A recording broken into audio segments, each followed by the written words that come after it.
پاکستان دنیا کے چند انتہائی غریب ترین ممالک میں سے ایک ہے، اور فیکٹ اینڈ فیگرز اور سرویز کے مطابق پاکستان میں 78% کمانے کے قابل جو لوگ ہیں، جو روزگار کے قابل افراد ہیں، 78% لوگ 40,000 سے کم ماہانہ کماتے ہیں۔ کیا؟ 78% آبادی پاکستان کی 40,000 ماہانہ سے کم کماتی ہے۔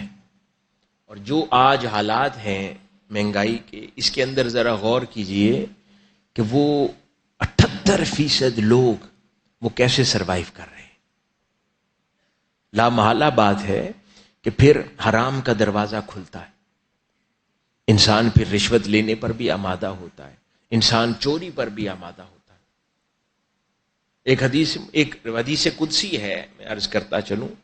ایک آقا علیہ الصلوۃ والسلام نے ارشاد فرمایا کہ ایک شخص نکلا اور رات کے اندھیرے میں اس نے ارادہ کیا کہ آج میں خیرات کروں گا۔ وہ گیا، اس کو رستے میں ایک چور ملا، اس نے اس چور کو خیرات کر دیا۔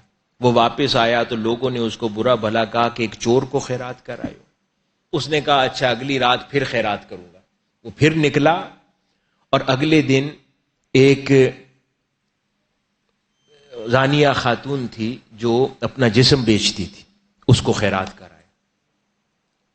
پھر واپس آیا تو لوگوں نے برا بھلا کہا۔ تو تیسری بار پھر رات نکلا تو جا کے ایک مالدار کو خیرات کرایا۔ تو لوگوں نے اسے کہا کہ یہ کیا کرتے ہو، تمہاری تو یہ خیرات قبول نہیں ہو رہی۔ تو وہ بیٹھ کے رونے لگا، پریشان ہو گیا۔ اس کو غیب سے ندا آئی کہ تیری تینوں طرح کی خیرات اللہ نے قبول کر لی ہے۔ تو نے اگر چور پر خیرات کی ہے تو عین ممکن ہے کہ وہ تیری خیرات کے نتیجے میں چوری بند کر دے، اس کی ضرورت پوری ہو جائے۔ تو نے ایک گناہگار عورت پر خیرات کی ہے تو عین ممکن ہے کہ اب اس کی ضرورت مندی ختم ہو جائے تو اب وہ گناہ کی زندگی ترک کر دے۔ اور جو تو نے مالدار پہ خیرات کی ہے تو عین ممکن ہے کہ اس کو بھی حیا آ جائے اور وہ بھی خیرات کرنا شروع کر دے، اور وہ تیری عادت اپنا لے اور خیرات کا عمل اڈاپٹ کر لے۔ تو پاکستان اس طرح کے حالات سے گزر رہا ہے، اور یہ اشد ضروری ہے کہ ہم لوگ جس کو اللہ رب العزت نے توفیق دی ہے، استطاعت دی ہے، وہ دل کے وسعت کے ساتھ۔ ایک اور حدیث شریف ہے، آقا علیہ السلام سے کسی نے صلی اللہ علیہ وسلم سے کسی صحابی نے عرض کیا کہ یا رسول اللہ صلی اللہ علیہ وسلم سب سے برا صدقہ کون سا ہے؟ فرمایا سب سے برا صدقہ وہ ہے جو دے کے جتلایا جائے، جو دے کے اس کو جتلایا جائے، یہ سب سے برا صدقہ ہے۔ تو خلوص نیت سے، اخلاص کے ساتھ جس کو اللہ رب العزت نے توفیق دی ہے وہ ان حالات میں لوگوں کی مدد کرے۔ اور زکوٰۃ اب کیونکہ دینے کا وقت آ رہا ہے، اور ہر ایک شخص رمضان المبارک میں یوں تو سارا سال زکوٰۃ دی جا سکتی ہے، لیکن عموماً ہمارا ایک کلچر یا روایت ہے کہ رمضان المبارک کے قریب جا کر زیادہ حصہ زکوٰۃ کا دیا جاتا ہے۔ تو اس کے اندر زکوٰۃ دینے کا مناسب طریقے تو بہت سے ہو سکتے ہیں، مصارف ہیں زکوٰۃ کے جو اللہ پاک نے قرآن مجید میں بیان فرما دیے، احادیث مبارکہ سے بیان ہیں، عیاں ہیں، لیکن سب سے مناسب طریقہ کوئی جانے یا چاہے تو وہ سیدنا عمر فاروق رضی اللہ تعالیٰ عنہ نے اس مناسب طریقے کی تفسیر اور شرح فرمائی۔ آپ نے فرمایا کہ یوں زکوٰۃ دو کہ جس کو دے رہے ہو اسے غنی کر دو۔ کیا فرمایا؟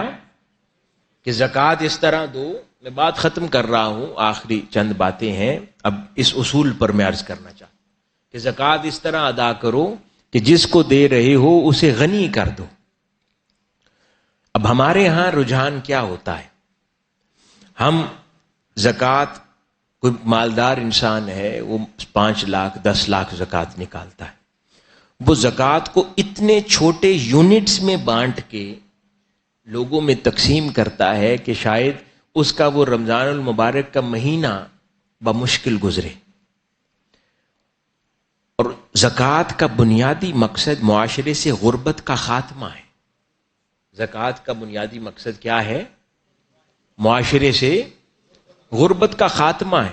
اب مجھے آپ ذرا خود سوچ کر بتائیں کہ جن لوگوں کو اللہ پاک نے توفیق دی ہے زکوٰۃ کرنے کی، آپ لوگ گھر جائیں، اپنے رجسٹرز بنائے ہوں گے جن میں سالانہ فہرست بنائی ہوئی ہے زکوٰۃ جن میں بانٹی جاتی ہے۔ اب ان میں سوچ کر بتائیں کہ پچھلے 10 سال یا 20 سال میں کوئی اس فہرست میں سے نکلا ہے؟ کسی ایک شخص کی آپ نے غربت دور کی ہے؟ نہیں کی۔ وہ جوں کا توں اگلے 10 سال 15 سال اسی طرح غربت کی فہرست میں کھڑا ہے۔ اس کا مطلب ہے کہ ہم زکوٰۃ کما حقہ نہیں اس انداز میں دے رہے کہ جیسے زکوٰۃ کا اللہ پاک نے نظام بتایا ہے، جس نے در حقیقت غربت کو دور کرنا تھا۔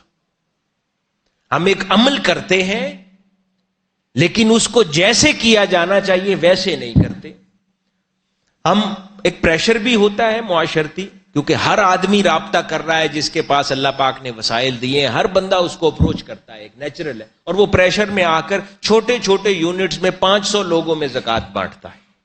نتیجتاً وہ 500 کے 500 افراد اگلے 10 سال بھی وہ خط غربت کے نیچے ہی رہتے، یعنی اسی طرح مانگتے۔ یعنی زکوٰۃ کے دینے کے ہمارے نظام نے لوگوں کو مانگنے والا بنا دیا ہے، اس نے ان کی غربت دور نہیں کی بلکہ ان کو عادت پہ آمادہ کر دیا ہے۔ اور سیدنا عمر فاروق رضی اللہ تعالیٰ عنہ نے فرمایا کہ زکوٰۃ اپنی اس طرح ادا کرو کہ سامنے والے کو غنی کر دو، یعنی وہ زکوٰۃ دینے والا بن جائے، زکوٰۃ لینے والا نہ رہے۔ ایک واقعہ ہے، ایک شخص آیا سیدنا عمر فاروق رضی اللہ تعالیٰ عنہ امیر المومنین تھے، آپ کی بارگاہ میں آیا اور عرض کیا کہ مجھے زکوٰۃ چاہیے۔ آپ نے بڑی تعداد میں اس کو حکم دیا کہ اس کو اونٹ دے دو۔ اگلے سال پھر آیا، پھر آپ نے بہت بڑی درجنوں کی تعداد میں پھر اونٹ اس کو دیے، پھر اونٹ دیے۔ ہمارے ہاں تو یہ ہے نا، ہم سمجھتے ہیں کہ 5 اونٹ پر زکوٰۃ ہے، اب اس کے بعد 5 اونٹ ہو گئے ہیں، اب تو اس کو نہیں لگتی۔ سیدنا عمر فاروق رضی اللہ تعالیٰ نے فرمایا کہ میں اس کو اس وقت تک دیتا رہوں گا جب تک یہ غنی نہیں ہو جائے گا، اور یہ اس غربت کی فہرست سے نکل نہیں جائے گا اور خود زکوٰۃ دینے کے قابل نہیں ہو جائے گا۔ اس طرح کا اقدام آپ کے سسٹم میں فائدہ دے گا۔ ہماری مسلم ممالک سے غربت کیوں دور نہیں ہوتی؟ کیونکہ ہم اس طریقے سے نہیں اس عبادت کو انجام دے رہے جیسے دی جانی چاہیے۔ اب کیسے دی جانی چاہیے کہ اگر کسی شخص نے زکوٰۃ نکالنی ہے تو آپ اس زکوٰۃ کی بڑی اماؤنٹ چنک سے کسی ایک آدمی کی ضرورت کو یوں پورا کریں کہ اس کو کاروبار کھول دیں، کسی ایک شخص کو رکشا خرید دیں تاکہ اگلی بار وہ مانگنے سے ہی قاصر نہ رہے اور اب وہ رکشا چلا کر اپنے گھر کی ضرورت کو پورا کرنا شروع کر دے، یا کسی ایک بچے کی پوری تعلیم کو سپانسر کر دیں کہ وہ تعلیم پڑھ کر روزگار حاصل کرنے کے بعد اپنی خاندان کی کفالت کر لے گا۔ تو آپ نے ایک شخص کو کلیئرٹی کے ساتھ یوں سپورٹ کیا کہ اس کی مدد سے آپ نے اس کو سسٹم میں اب اس خط غربت سے اوپر کر دیا۔ تو آپ اگر ایک سال میں ایک خاندان کو بھی اپنی زکوٰۃ کے ذریعے جینوئنلی غربت سے نکالیں گے تو یہ سیریس کنٹریبیوشن ہوگا، اور آپ 10 سال بھی انہیں کھانا کھلاتے رہے، افطار کرواتے رہے رمضان میں، اور وہ غریب ہی غریب رہے گا، تو آپ نے سوسائٹی میں کنٹریبیوٹ نہیں کیا۔ لیکن ایک خاندان کو آپ نے اس فہرست سے نکال دیا تو یہ ٹینجیبل کنٹریبیوشن آپ نے کیا، کسی کی مدد کی۔ تو یہ زکوٰۃ کا کیونکہ موسم آ گیا ہے تو میں نے چاہا کہ اس پر بات کی جائے کہ زکوٰۃ کی ادائیگی کو کس انداز میں کیا جانا چاہیے۔ یا بہت سارے لوگ آپ سے توقع رکھتے ہیں تو کم از کم بڑے چنکس پھر تھوڑوں میں بانٹ دیں پر زیادہ بانٹ دیں۔ دینی تو اتنی ہے جتنی آپ کو اللہ پاک نے استطاعت دی ہے، لیکن پھر کسی ایک کی ضرورت کو پورا کر